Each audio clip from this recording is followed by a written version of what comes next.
Have you ever felt overwhelmed by impossible deadlines?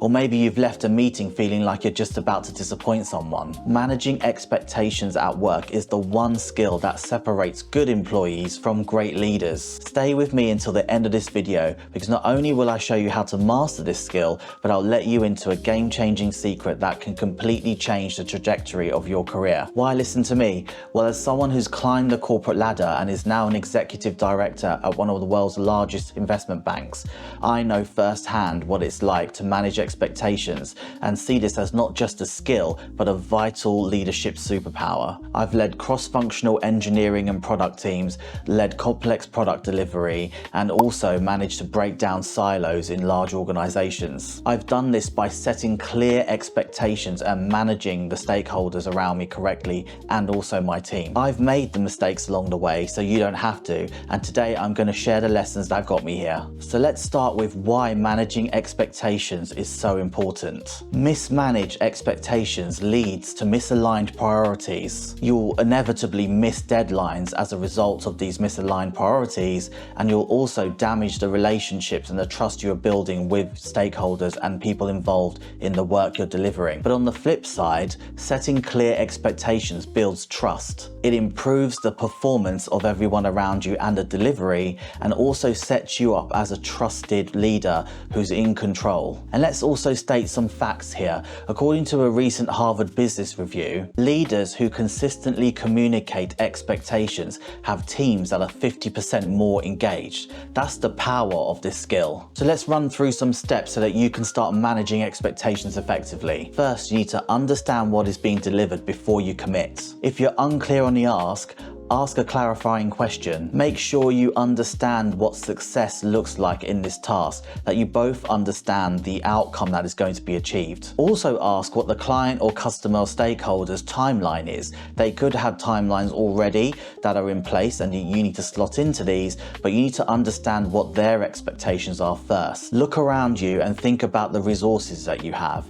Do you have people around you in your team who can help? People in other teams that maybe have a bit more time to spare that can help you on the project, or you've got the right skills around you? You need to assess those resources first before you make a commitment. So the more you understand these angles, the more better equipped you are to be able to commit and give a realistic expectation of the timescales. Step 2, in the first stages of this commitment, keep communication flowing.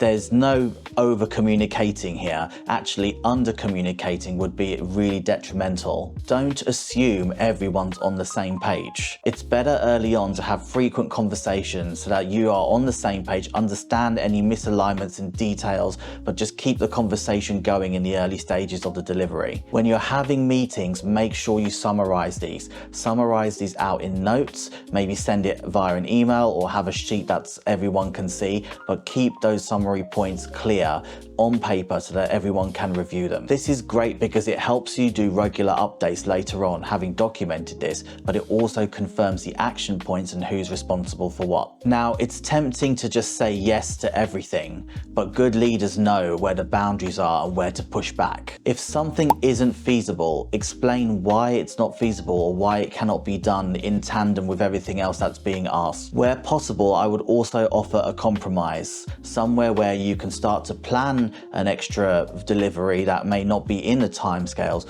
or maybe you can come to a compromise on the feature that's being delivered or what is being expected. Once you've defined this scope, document everything and document often. This is a mantra for anyone in a corporate job, or actually anyone going through any political scenarios at work as well. It's very key to document everything you're doing. Decisions that were made, get consensus from people in the room and make sure that consensus is on the page, but really that helps with regular updates, but also reduces misunderstandings. One of my best tactics to use is to under-promise and over-deliver. So where I see that I can actually deliver what's being asked and maybe some of the extra things that were nice to haves, it's better to under-promise and stick to what you can deliver, and then over-deliver in the end with those asks if you've got time to do so. This gives the perception that you are exceeding expectations. but it also is one of the most powerful ways of building credibility. Now, here's the secret I promised you earlier,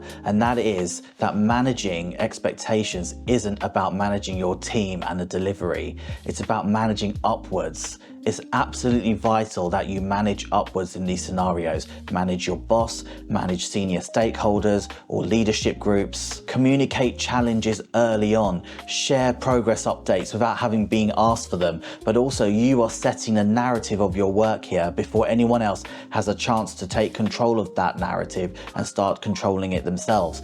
By doing this yourself, managing upwards early on, you are setting the tone, but you're also in control. And when you manage upwards effectively, you are seen as someone who is trustworthy and also in control of the work they're doing. So it's a win-win situation. Let me share a quick story. Early on in my career, I took on a project that was really vague. I didn't really understand the goals.